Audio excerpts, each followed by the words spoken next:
The other day I was thinking about the anime, and how there was actually a fair bit of Pokemon that made their debut on screen for the first time. Some of them you probably didn't even know were in the first episode. Like this Poliwag, who is a pencil sharpener, or smoking a big cigar, but who really knows? I just realized that there's a Staryu on whatever this is.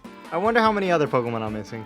Anyways, I thought it would be a good idea to do a hardcore Nuzlocke of Pokemon Heartgold using only Pokemon that appear in the first episode of the anime. Now, Bulbapedia has a list of Pokemon that appear in the anime, but it only includes the Pokemon that are actually alive. It doesn't include the toys in Ash's room, such as the Poliwag I mentioned or the Snorlax doll on the floor. So I'm going to be including these as well. Heartgold and soulsilver are easy games because of the way the leveling scales, so instead of using the fully evolved versions of these Pokemon, I'm going to be using them just how they appear in the anime. For example, we only get to see the Poliwag as a Poliwag and none of his Evos appear in episode 1. So I'm only allowed to use the Poliwag. The same goes for the rest of the Pokemon, but since there are fully evolved Pokemon, I will allow myself to use the Prevos such as Ghastly for Gengar. There's actually a lot of Pokemon that appear in episode 1, and I was very surprised, especially with the amount of toys and such that are in Ash's room. However, a lot of these guys, nearly half of them, can be found in Kanto. Some of them you can't even find at all, like the starters, since you have to beat Red in order for Professor Oak to actually give them to you. I have a feeling I'm going to be relying on Gyarados and Gengar for the majority of this run. But anyways, if you guys do enjoy the video, make sure to give it a thumbs up and subscribe, and thank you guys for the massive support on the last video. I appreciate you guys. Now you may have noticed that this says soulsilver on the top, but this is because I didn't realize Mankey was a version exclusive to Heartgold. I changed this before the first gym, so I won't focus on any natures I get for the first encounters here until I switch games. Excuse me, sir, can you tell me what the time is? Whoa! Jesus, you don't have to be so rude, man. You know, I know it says this old man gives me the running shoes, but I know damn well he has Crocs and he's running them in sport mode. You can't fool me, old man. As for Oak, I don't know what he's got on, but he's clearly not friends with the Croc guy. Or maybe he's just not in sport mode. Oddly enough, when we ran into our rival, Cyndaquil here almost died. Well, it's a good thing I'm not using these starters today. Now, I don't know why this police officer thinks I just stole that Totodile and only believes me when Lyra butts in, but either way, I named our rival Tywin, and we'll see who can guess the nickname theme from just using this name as a guess. From here, Lyra teaches us how to catch Pokemon because we obviously don't know how, just like Ash in the first episode. But right after, I found a Rattata on the first route. I made sure it was nighttime as well, as this will eliminate Pidgey on this route and guarantee Rattata. This way I can go to the route above this one to find a Spearow, as Pidgey isn't there at all. Rattata can also be found on this route, which is why we wanted to find it on the first route. After these two, the third route will hold the Pidgey, and of course all of these basic Pokemon appear in episode 1. Now over in Heartgold, the Rattata I caught was Guts with this nature. I named her Catelyn. Spearow was a timid nature which sucked, but it makes sense as Joffrey does in fact suck. And Pidgey was named Arya with a lonely nature. From here I went to go catch a Zubat in Dark Cave, which took some time to find, but once we caught him, he was named Bran and had a brave nature. All these guys will not be allowed to evolve, so hopefully that isn't a total disaster waiting to happen. Now the encounters are not done yet, as over in Sprout Tower we can come across a Ghastly. This is huge as we have 2 immunities with him. He was named Theon and had probably the worst nature you could have for a Ghastly, but oh well. Speaking of Sprout Tower, the Elder almost killed Joffrey by almost cutting his head off thanks to sleep, but thankfully we managed to take the W unscathed. I thought our first gym battle would be a piece of cake since we have 5 Pokemon, but it was actually a challenge since he has that illegal Pidgeotto on his team. Catelyn easily took care of Pidgey with 2 quick attacks, but we did have to take a sand attack in between. As for Pidgeotto, this is where it gets tough since it's powerful and has Roost. I went for a quick attack and Falkner did not hold anything back as he went for a critical hit tackle, getting us to 13 HP right off the bat. I actually assumed he'd go for another tackle, so I went into Theon, but instead he went for a Roost, which was annoying.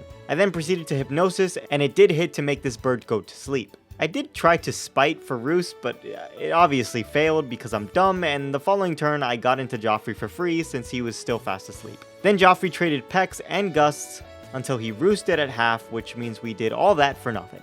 I then switched back into Theon on a Gust, and then went for Hypnosis, which did in fact miss, and right after he roosted for this amount of health. Falkner, what are you doing? From there, another Hypnosis did put him to sleep, and I got Arya in for free. I also completely forgot Pidgeotto has keen eyes, so when I went for that sand attack, it didn't do jack shit. Either way, we traded attacks until he got us to 3 HP, which I did risk the crit on. I mean, it just seems like I'm getting nowhere at this point. Now I hard switch Bran in on a tackle, and of course another Roost comes in, but I managed to hit a Supersonic. For nothing though, as he hit another tackle and I leech seeded on accident. Falkner roosted for this amount of damage again, and I bit him for nothing. Again. Like, come on. Looks like the supersonic was for nothing as he snapped out and got us down to 4 HP, and we bit once again. With most of my team in a bad state, I switched for the billionth time into Theon on a gust. We hit a hypnosis the next turn and then switched into Catelyn for free. Now I bit him for some chip and then once more to put him in the red. He didn't wake up surprisingly, and that's it. One final quick attack, and that's the longest gym battle I've ever had in these games. Wow, I've never been annoyed by an NPC more. I was so annoyed I stopped recording after this, but I did just want to get one more encounter, that being Sandshrew in Union Cave. Onyx can be found here too, but it's a 5% chance, so Sandshrew was basically secured, which is great since the next time we'd be able to find one is in Mount Moon. Her name was Sansa, and I'll be honest, she was very close to being the channel mascot instead of Marie since I love Sandshrew. We made our way through Union Cave, dodging every single trainer in sight, and made it all the way to Kurt's house. Now I know we want to stop Team Rocket and all, but slow down, man. What did I tell you, Kurt? Although I know damn well you're lying, because how could you not move here, but 10 minutes later after I defeat Proton, you're all good walking? It's okay. I won't tell your granddaughter you're a Anyways, Bugsy is our next challenge, and this is always a tough one early on since Scyther is no joke at this point in the game. It's annoying with U-turn, quick attack, and focus energy for more of a chance to crit. I led Theon as I could put it to sleep. I did think about mean looking so he couldn't U-turn, but thankfully I looked it up and he can still U-turn even if I mean look. He did just end up using Leer, which was bad, and to make things worse, I missed a hypnosis. The following turn he goes for that focus energy, and then our hypnosis connects. While he's asleep for 3 turns, I go for Nightshade to pop his Citrus Berry on the second Nightshade and get him back into the yellow on the third one. He finally woke up, went for the U-turn that didn't do much and didn't crit, and Kakuna came out, who took a Nightshade. Since Kakuna is out, I just switched into Joffrey on a Poison Sting, which unfortunately did end up poisoning. One Aerial Ace can finish him, and Scyther is back out. Now Scyther is faster, but thankfully he just went for a focus energy, so one Aerial Ace can finish the demon off. Of course, Metapod stood no chance. I did have Citrus Berries, which if you don't know, you can get them from the Shard Guy in Violet City by getting shards in the Ruins of Alph by rock smashing. After this battle, Tywin is back on his reign of terror, and a single bite from Catelyn can take out his own Ghastly in one shot, and his Croconaut comes out. Croconaut is always scary in this fight, but it usually always goes for Scary Face. It's always scary in this fight, but it usually always goes for Scary Face. I'm assuming it's because Rattata's fast, but even after one Scary Face, he just keeps going for it anyways. I set off a Tail Whip basically for free, and then went for 2 quick attacks as he tried to intimidate us with his Scary Face. On our third one, it didn't quite kill, and he got a decent chunk off with his own bite. Of course, Tywin thinks he's too good for potions, so one more quick attack, and that's the Croc. I swear, Silver AI is just like Hop AI with all those Scary Faces he used. Zubat is his final Pokemon, and he bit us, and since I didn't use Quick Attack, he went first, popping our Citrus Berry and making us flinch. Then Catelyn proceeded to get a big Quick Attack crit, leaving him super weak, and what's even better is he missed his Supersonic, so one more, and wow, another crit. Way to rub it in, Catelyn. You know, I don't know why I'm the one that has to catch these far-fetched. I mean, the HM for cut is nice and all, but to be honest, I'd rather just have money. Give me your money. Now, after arriving in Goldenrod, I went on to Route 35 to immediately do a photo shoot. Don't mind me, we're just shooting the first episode of my anime. Now, that's not the only reason we're on this route. We can actually come across a Nidoran here, and I named him Tyrion. He had a bad nature, but I guess we can run him as a special attacker since we can't evolve him into a Nidoking. He also had Rivalry, which made me running him as a special attacker better. I hate Rivalry. I immediately evolved him into a Nidorino and off to meet Whitney at the radio station. And this test is easy. What are you talking about, Whitney? Can I check the town map with the Pokegear? Well, I do have one, so yes. Nidorina can only be female. Well, the A at the end makes me think correct, and I have a Nidorino, and it's male. Kurt uses apricots for his Pokeballs. No.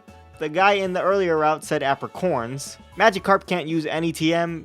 True, that Pokemon is useless. Well, those were easy questions that everyone should know. Wait, what's this? Does Professor Oak go on with Marnie in his show? What the fuck?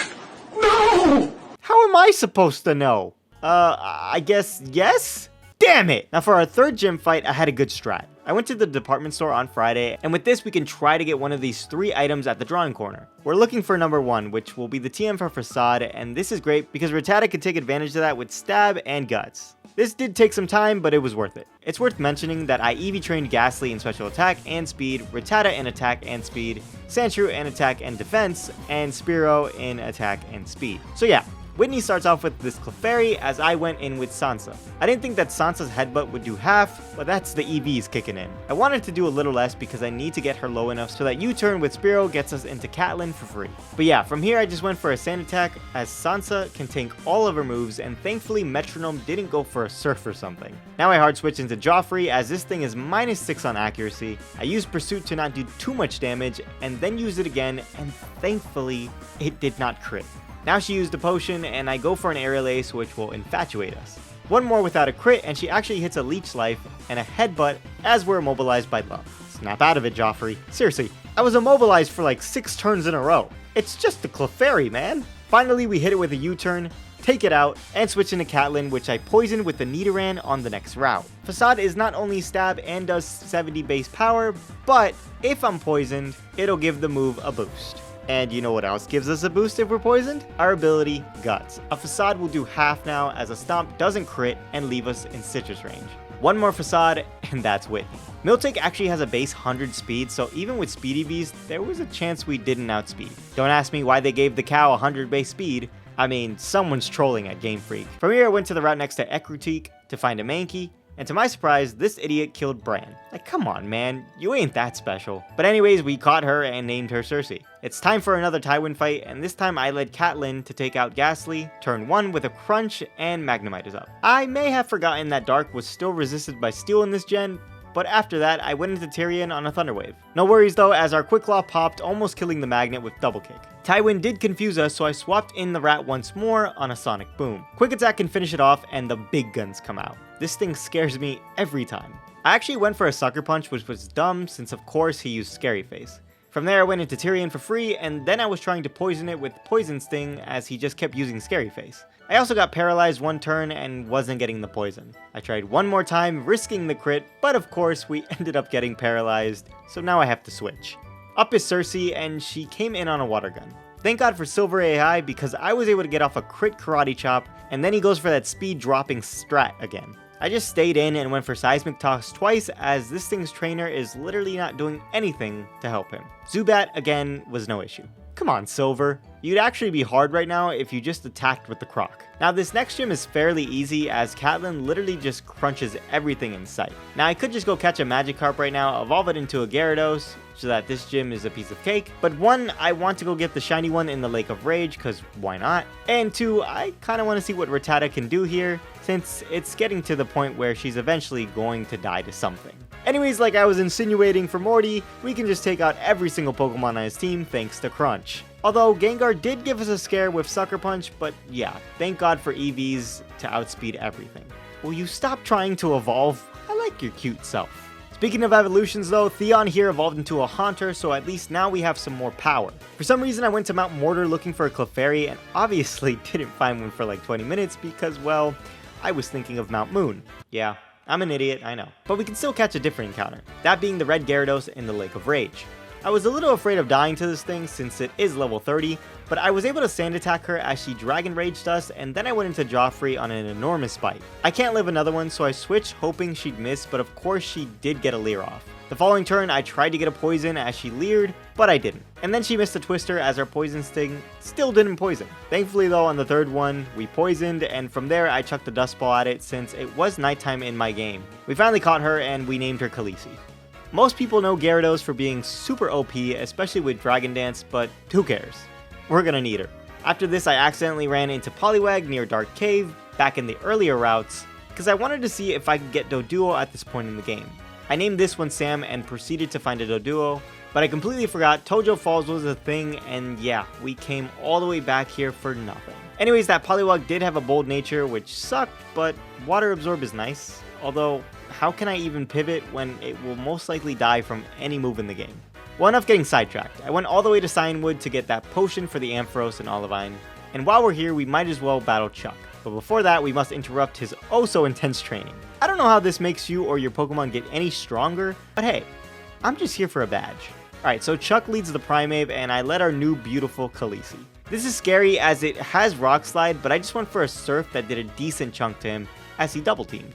From there, I surfed again as he used Double Team again. On his healing turn, I figured this thing didn't have that much HP, so I used Dragon Rage instead and it did half. I thought one more would kill, but it looks like this thing actually had 81 HP exactly. After we took a rock slide, and another Dragon Rage can finish the Primate off. He only has 2 Pokemon, so out comes Poliwag. I do have somewhat of a cool strat involving Nidorino, but I need to get her in for free. First, I Dragon Rage Poliwrath for about 30% as his Body Slam popped our Citrus Berry. Then I went into Poliwag, which I didn't even train to the level cap since I thought he wouldn't be useful. To my surprise, the thing actually lived a Body Slam at 5 HP. And then I just kind of clicked Rain Dance, not even realizing that I would be faster, meaning now Rain is up before Sam here went down. This is huge because remember how I said that Tyrion was going to be a special attacker? Well, I put Thunder on him. And we also get access to the choice specs right now, and on top of that, I trained him in special attack and speed EVs. And with the rain being up, this Thunder is 100% accurate and can kill from where he's out. Wow. I was just gonna hope we could hit a Thunder, as we did have 2 tries to do so, if he didn't crit of course, but yeah, that works too. Definitely should have trained the Poliwag to level 31 to make sure that's what happened, but oh well, I guess we're not going to be needing Water Absorb anyways, so regardless, we were going to sack. After this badge, we can get access to Cliff Cave, and in here we can come across an Onix. Seems like a great Pokemon, right? No, Onix pretty much blows, aside from his defense. I named her Asha, and it had a quiet nature. Over in Olivine, I decided to take some more pictures and just couldn't get them to fit in the frame right. There we go, now everybody appears nicely. Jasmine was pretty much a cakewalk. She has 2 Magnemites, which will 100% die to a max attack Mankey holding a black belt. Don't mess with him, he has a black belt. With those 2 bozos out of the way, Steelix comes out. I went into Khaleesi to get an Intimidate off as we take a pathetic Iron Tail. Now our Surf with the choice specs was going to be a 2-hit KO, but the Mother of Dragons is way more ruthless than that and gets a big critical hit, which knocked out Steelix in 1 single hit. Good job, Khaleesi. You know, it's always hail Giovanni, never house Giovanni. Our next challenge is Price, and my strat for this was pretty golden. The only thing I needed was a silk scarf, and that was obtainable through Mom's savings, so I wired her about 40 grand, and it was actually the first thing she bought for me, which was lucky. With that, I can go take on Price. Basically, it's Catelyn's time.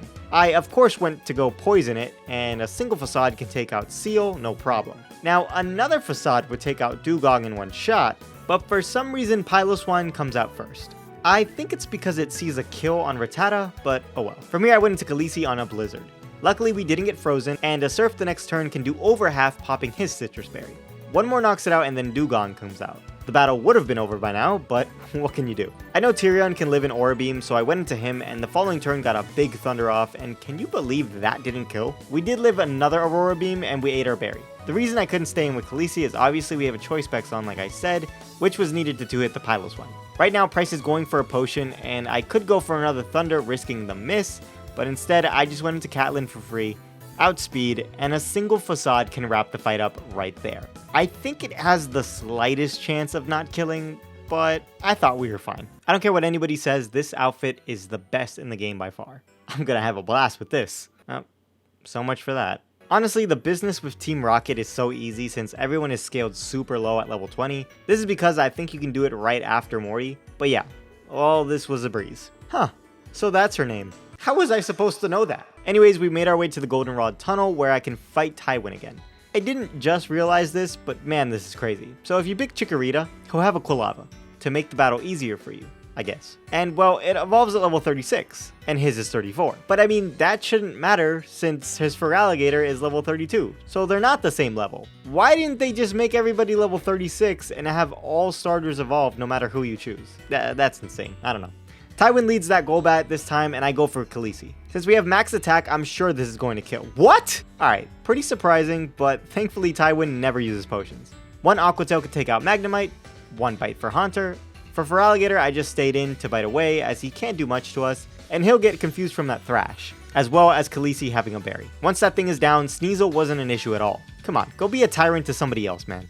The rest of Team Rocket was a cakewalk, especially since Theon evolved thanks to the Universal Randomizer. This thing with the choice specs is unstoppable. I mean, just look at him go. Alright, it's time for our final gym battle of Johto, Claire. So Claire starts off with a Gyarados as I lead Nidorino to set up Toxic Spikes as an extra precaution.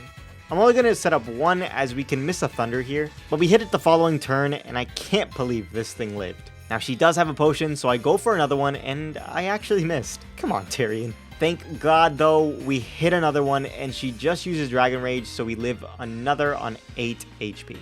Now I actually don't know if Poison Sting would kill here, as it does say it's 5%.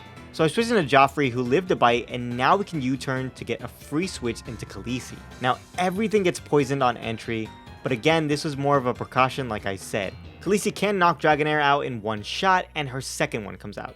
We actually did miss an Ice Fang, which sucked, but what can you do? Since she did paralyze us, we do go second, take a Dragon Pulse, and now an Ice Fang can finish this off. Kingdra is her final Pokemon, and this thing gives me nightmares. She does just go for a Smoke Screen, which works in her favor, as we are now -1 accuracy and get paralyzed. This is why I wanted to get the poison up. She goes for it again, and we hit our bite, and with that, poison can pop that Citrus Berry. Now we did miss again, but she just keeps going for that Smoke Screen. Now what I want to do is go into Gengar, and let's see if she goes for that Smoke Screen. Knowing my luck, she probably won't. What did I tell you? But the good news is she didn't go for a Hydro Pump, which is guaranteed since Khaleesi is resistant to it. Anyways, from here, Gengar's Choice Specs Shadow Ball will kill with an unnecessary crit, but yeah, that's why poison was crucial there. Kingdra needed to be weak for Gengar to kill, so yeah, way too much RNG. Right after this gym, we can fight the Kimono girls back to back, which could be trouble. Zuki has Umbreon, which I led Joffrey to get a U-turn off. We actually got a crit, which did half. From there, I switched into Cersei, who had a Lumberry for that Confuse Ray. Every time I play this game, it goes for that, so great prediction. A Karate Chop from there can finish the first Kimono girl off. Nyoko is next, and she has an Espeon.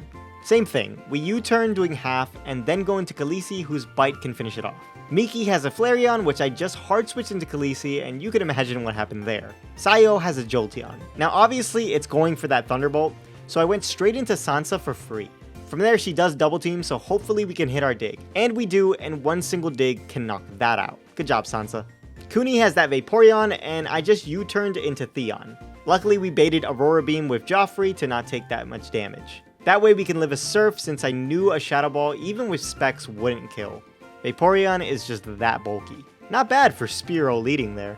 After this, we can go all the way up to Bell Tower and find ourselves the almighty Ho-Oh. Which, by the way, is actually in episode 1 of the anime. As if I have to tell you that, everybody knows that. Now I don't think I'm going to be using him until Red, since I don't know how you guys would feel about it, since Ho-Oh is a straight menace. But yeah, I trapped it in a Master Ball and called it a day. I named him Jamie, and he had a terrible brave nature. Also, I had no idea Sacred Fire was a physical move. Wow, I bet Ash wish he had caught this Pokemon in the first episode. We do have Waterfall now, so we can go find our Dodrio. Well, Dodrio works fine as well. Theon, be careful! I named her Shay, and she has a careful nature, which is useful. Dodrio does in fact appear in episode 1, so I evolved it immediately and put it on the team. She's going to be EV trained in attack and speed. Our final fight with Tywin is up, and he's barely improved from the last one. Level 36? Are you serious? Sneasel ate dirt off the bat, and for Magneton I went into Sansa since she's immune. From there, a dig wiped this thing to the ground. This brings out Feraligatr, which I just go into Khaleesi since we tank anything he throws at us. We actually got a big critical hit bite off, doing half as his Crunch, the stronger move, did nothing to us. You're pathetic, Tywin. 2 more, and that's the Gator. As for Golbat, it lived once again against an Ice Fang, but thankfully Golbat ain't shit. Haunter of course stands no chance, and let's be real here, this thing doesn't either, and especially after that rub it in your face crit. Alright Khaleesi, I get it. You're sassy. Alright, it's time to fight the Elite Four. First up is Will, the Psychic type Master. Now unfortunately the levels here are very spread out, with Will's Xatu being 40 and Lance's Dragonite being 10 levels higher, so I always just kind of put the cap at Karen's Ace. Since we have a Gengar on our team and we're 7 levels higher, this was a cakewalk. Everything died in one shot to Shadow Ball. Choice Specs is amazing. Sorry, Will. That's gotta hurt. Anyways, next up is Koga, and just by looking at his team, yeah, everything pretty much got disintegrated. Now some were 2-hit KOs, but these poison types aren't doing anything to us. You can tell Koga just gave up, because what in the world are Toxic Spikes going to do? As for Bruno, I decided to lead our newest member, Shay. This Hitmontop can't really do anything to us except maybe Triple Kick. This way we can gamble on Acupressure to see if we can get an attack boost, and we do have that Roost to heal ourselves, in case. If you don't know, Acupressure raises any stat at random by 2. This also includes Evasiveness. Now the first 2 times were Defense Boost, and the third one was actually Evasiveness, which was nice, but we just kept trying. I got a useless Special Attack Boost, and then another Evasiveness, and then another Defense. We popped our Citrus Berry, and then got a Special Attack Boost. Come on, man. Finally, we got an attack boost, and then I roosted. At this point, Bruno is using counter as well as just plain missing. Eventually, after many turns, we got to +6 attack and roosted to full. Now, one drill pick kills Hitmontop, and it was a crit, which was funny. One kills Hitmonchan, and then of course that Onix comes out. Now, I definitely should have put Sharp Beak on Shay, but I put a Citrus Berry instead since Roost could take away the flying type, and Triple Kick could have done some serious damage. Basically, this might kill, and it might not, since Shay is so fast she's dodging attacks, and his Rock Slide will more than likely just miss if we don't kill. We in fact don't kill, and he just used Sandstorm in an effort to do something. Of course, he heals, but now it's all over for Onix. See, that's why that thing is not on my team. Machamp gets obliterated where he stands, and so does Hitmonlee. That was actually pretty fun. Good job, Shay. Our final Elite Four challenge is Karen. Come on, man!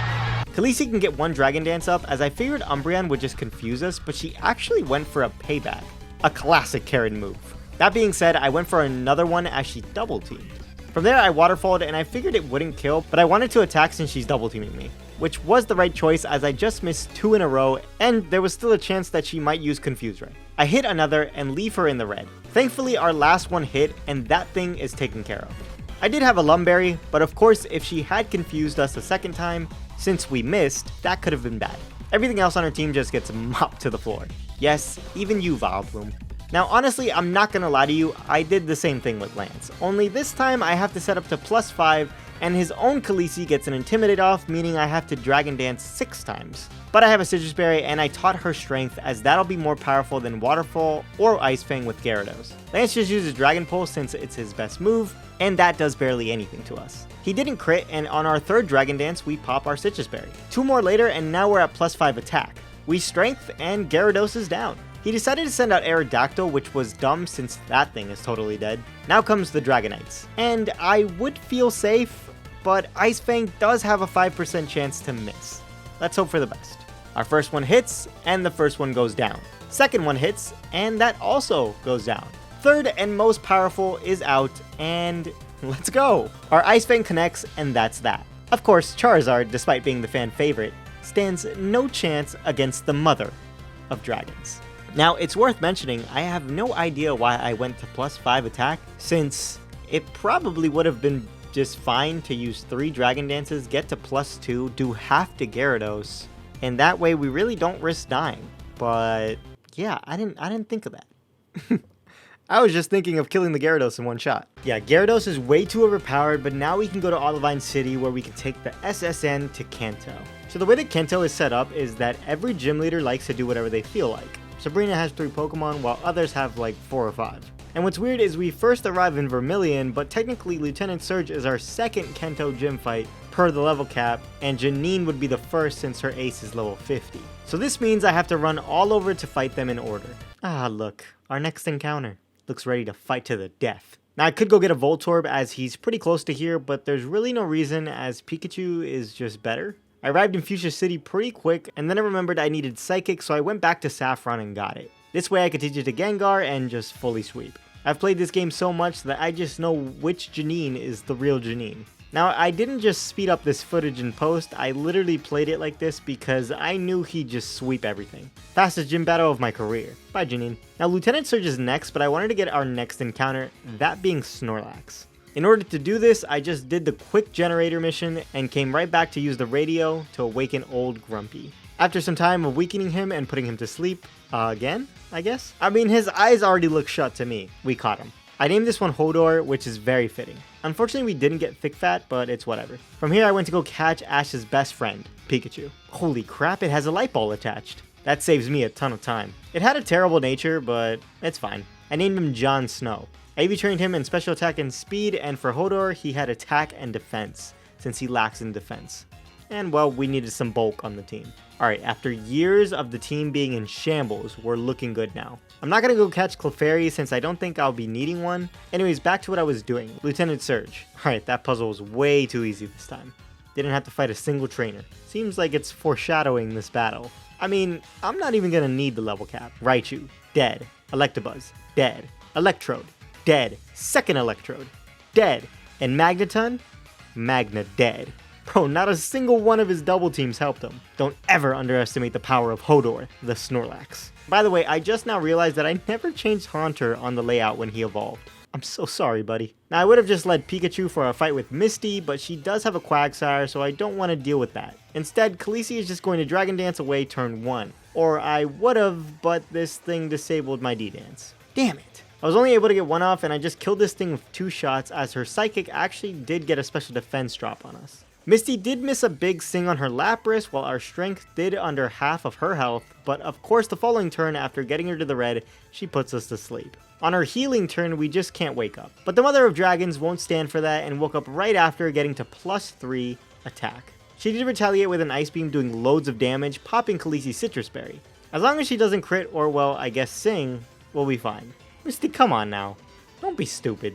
Well, I guess one more takes that out. Alright, definitely should have just killed Golduck first with Jon Snow and then send in Khaleesi in on Quagsire. But no, I didn't think of that. Now, I did go for her Strength, and it did a number on Starmie popping her berry, as she actually went for Confuse Ray. Great. Alright, enough of this, Khaleesi. It's time for the true champion to come on, Hodor. We take a pathetic Ice Beam, and our Crunch leaves this Starmie begging for its life. In an attempt to save the battle, she Ice Beams, but you fool! What did you think was gonna happen? Quagsire is her last Pokemon, and Giga Impact won't kill right away, so instead I just crunched as she used Amnesia. The following turn she used Rain Dance, which is fitting since a Giga Impact can destroy her where she stands. That's right, Misty. Cry in your rain. I definitely could have played that better, but I don't have time to be coming up with strats in Kento. The level cap does stay the same for Brock, and I mean, do I really need to explain this one? Graveler dies immediately, but I was kind of hoping to kill a little more before Omastar came out. I did D-Dance though, which was great since Brock just used Protect. Congratulations, you've played yourself. Now one Waterfall does half, and we take an Ancient Power. But it couldn't even do half to us, meaning goodbye Omastar. Kabutops came out next, and of course it's going to go for that Rock Slide, so Hodor is up again. A single Earthquake can what? Alright Brock, I'll give it to you. That was impressive. Thanks to him healing though, we got him right back to the red, and then he endured. Really, Brock? I'm almost positive Kabutops missed that last Rock Slide on purpose for humiliating him in front of everybody. Now I don't know why I used Earthquake on his last 2 Pokemon, as they lived when I could have just used Surf. But giving Brock hope in front of all of his brothers and sisters is probably what they needed to see for his sake.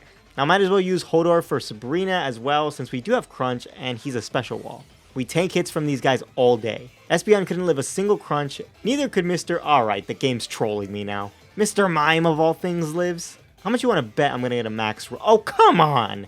Honestly, the first time was probably a max roll. Now, unfortunately, Alakazam did just use Reflect, delaying the inevitable, making this a 3-hit KO. Wait, how many potions do you have, Sabrina?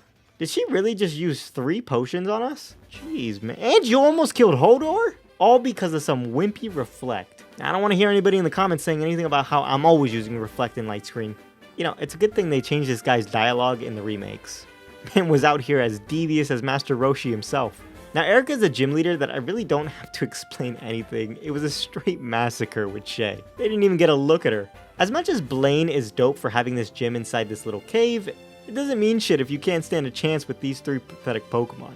Alright, I take it back. This man burned me with Macargo's Magma Body, and then proceeded to Thunder Punch me, nearly killing me. Alright, Blaine. I'm truly sorry, sir. On a side note, I can't believe I almost killed a Magmar being burned. I'll take that burn heal right about now, Blaine. Well, as always, it's Hodor to save the day. On his heal turn, we went into him, but just before we got the knockout on Magmar, with EQ, he set up the sun. Now, I was scared, but thankfully he didn't crit with Overheat, and geez, Hodor must have been pissed with that critical hit Earthquake. Thanks for sticking up for Khaleesi, buddy. Do I believe you're an expert at catching Pokemon? No, not really.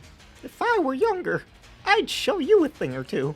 Oh, well, that's bullshit. Years ago, you were literally on the floor hollering for help. Gary is probably the hardest gym by far, but his Pokemon are actually very spread in levels, with Gyarados being level 52 and Pidgeot being level 60. Now, he did miss a big Hypnosis with Executor, allowing us to crunch him to half, but for the first time in the run, a trainer has switched out on me, and he went into Machamp. Our crunch is obviously not going to do jack shit to it, and now we have to switch. Now, I really thought he was going for a Dynamic Punch since, well, I'm a Snorlax, but he just went for a Stone Edge on Theon. So thank God I didn't go into Shay and die. A single Psychic with Specs is enough to KO, and here comes the 3 Musketeers. Fearing a Psychic, I go into Hodor to eat those for breakfast, lunch, and dinner. And maybe a little brunch. This time around he does get the hypnosis off, which is weird since Hodor is already asleep in spirit. I did just try to stick it out to see if he'd wake up, but can you believe that this thing didn't wake up? On the final turn, he used Leaf Storm, which scared me since I think the AI saw a kill with it, but Hodor hung on 3 HP. Good job, buddy. Well, at least now his special attack has fallen. Although if it wasn't for leftovers, we'd be dead. Now I thought about going into Shay as we can revenge kill it with Dropek, but the problem with that is it would force out Rhydon, and I can't kill it with Shay, and nothing can come in on a Stone Edge, not even Khaleesi. So instead, I decided to switch into Khaleesi now, as this thing is at -2 special attack, and as you can see, that Psychic did nothing, and hopefully Ice Fang doesn't miss. Just shoot me now, guys. Thankfully, he did miss a Hypnosis, and we finished it off, but now Rhydon is up. Fearing a big Thunder Fang or Stone Edge, I went into Spearow since Trick Room is still up. Now at this point, it just becomes a sack fest because I can't lose Khaleesi and I don't want to lose Theon or Hodor. So it's between Jon Snow and Shay. Shay is definitely the first one to go. A cool thing is, since Trick Room is up, Hodor could actually outspeed and surf this thing to death, but we're still asleep. However, I actually just looked it up, and apparently in Generation 4 and below, the sleep counter doesn't reset, and we were asleep for a lot of turns, so I'm pretty sure that if we go into Hodor right now, he's got a very, very good chance to just wake up and take advantage of Trick Room. As I'm writing this, I can't remember how many turns he was asleep for, but I'm pretty sure we wake up. If it was Generation 5, this wouldn't be the case, and the sleep counter would just reset every time I switch a sleeping Pokemon. So I do that instead. I go into Hodor, and let's see. We click Surf, and would you look at that? We woke up and surfed Rhydon to the next dimension. Despite Snorlax not even being a special attacker. Take that, Gary. Rhydon's special defense is horrid. 45 base power horrid. Good thing I had Joffrey in the party for flying purposes, but if Nidorino was in, I would have sacked him as well. Arcanine is up next, and this thing does have extreme speed, and either way, an EQ doesn't kill from full. I ended up switching into Khaleesi on an E-speed, and on entry, our Intimidate does activate, making that do even less than it would have. Trick Room does run out on the switch, and I Dragon Dance one time, and he Flare Blitzed us into Citrus range. Now one Waterfall can kill this doggo. Gyarados does come out next, and he did Intimidate us, which I overlooked, but it's fine. I Dragon Danced as he Dragon Danced as well. Now at +1, our strength can do half, or not, because Khaleesi just got a straight up crit. Now believe it or not, Ice Fang doesn't kill here, so instead I'm going into Gengar, but unfortunately he just Whirlwinded. I was hoping that he would return to maybe bait Air Slash and go into Jon Snow, but instead Shay is out now, so I just Dropek'd him to half to pop his berry. And he mirror moved with Dropek doing far less to us. I Dropek'd again, and it looks like he might be in potion range, and Garly nearly killed us with return. I switched into Jon Snow thinking he'd heal, but I guess maybe he's not in range. But it doesn't matter as he'd need a crit to kill Pikachu anyways, and he used Air Slash. One Thunderbolt can finally wrap up this brutal fight, and we only lost Joffrey. Fuck Joffrey. There's only one thing left for us to do. Red. The greatest trainer in the world. Well, at least before today, that is. Oh, well, Pikachu is no threat. I had a feeling that was gonna be a crit. Are you serious right now? Now I can see why they call you the greatest trainer. Hodor! Oh, you're gonna pay for that, buddy. Well, might as well go into Jamie. Remember this guy?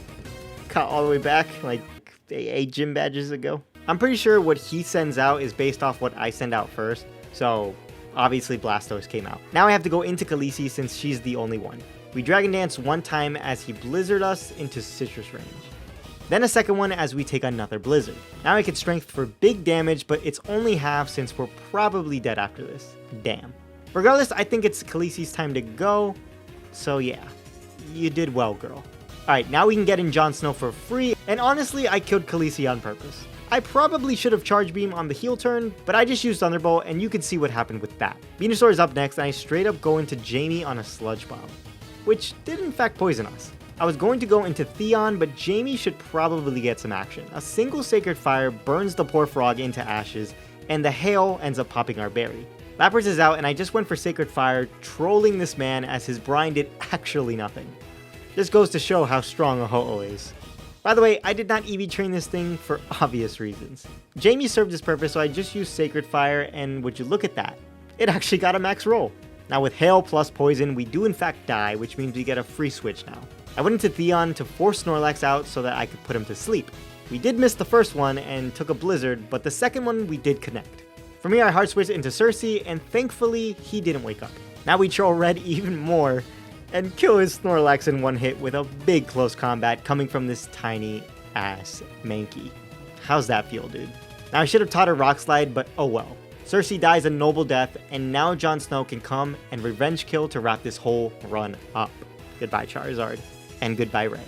Looks like I'm the best trainer now. Alright, that was a hardcore Nuzlocke using only Pokemon that appear in episode 1 of the anime. That was a dope team, and I had a lot of fun with this challenge. If you guys did enjoy it, make sure to leave a comment for the algorithm, and subscribe, as I'm always trying to come up with new and fun ideas.